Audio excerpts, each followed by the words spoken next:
Zana zima ya somo letu ambalo tunaenda kuliangalia katika siku ya leo. Bwana awabariki sana, karibuni kwa mjadala wa lesson. Asante. Baada ya kuona somo la wiki iliyopita linazungumzia habari ya ubuza, Yesu na ubuza.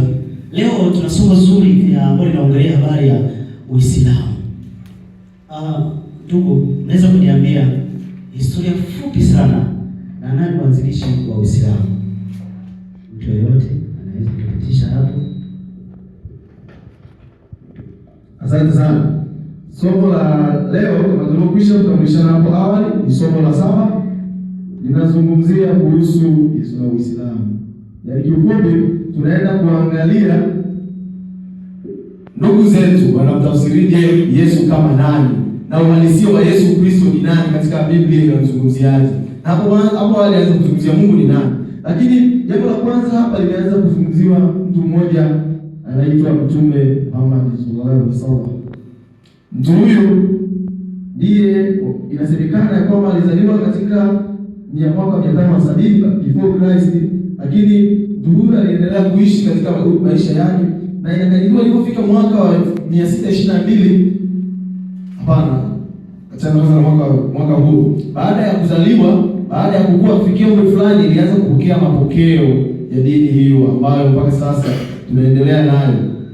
Lakini kufikia umri huo alipoweza kupokea mapokeo, ndipo alipoendelea kukua na mapokeo haya yakaendelea kukua na mwishowe akafikia kuanzisha hiyo dini ambayo ndio tunaenda kuizungumzia leo.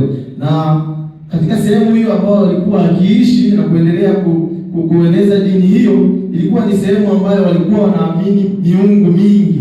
Unajua baadhi ya jamii za zamani zilikuwa zinaamini ya kwamba kila kitu hapa duniani ni Mungu. Watu wanaamini Mungu jiwe, Mungu mti, Mungu nani. Kwa hiyo ikawa ni vigumu yeye kuaminisha, na mapokeo ambayo kwa kiyapata ilikuwa ni mapokeo ambayo yanazungumzia kuhusu Mungu mmoja. Sasa mapokeo aliyopata Mtume Muhammad ilikuwa ni vigumu kuyaaminisha watu pale. Kwa hiyo hali ile kusababisha yeye kupitia mateso makali kueneza dini yake pale. Hivyo ilimsababisha yeye pamoja na wafuasi wake, maana alishakuwa amepata wafuasi kutoka Maka kwenda Madina.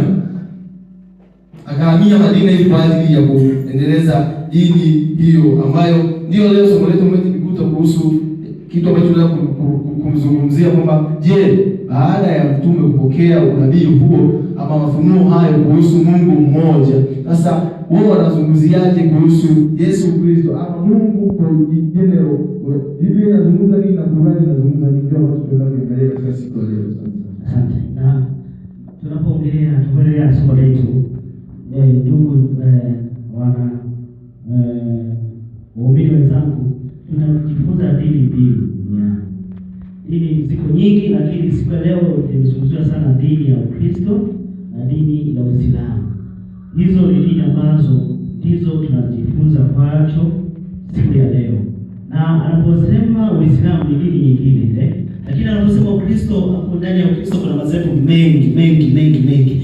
Ndipo na sisi tumo huko ndani. Lakini leo hatuzungumzii madhehebu, tunazungumzia dini hizi mbili. Nani aliyeanzisha kama nilivyosema hapo? Na ukiangalia chimbuko kubwa sana la dini hizo ni katika huyu Ibrahim. Ibrahim tunajua kwamba alimzaa Isaka.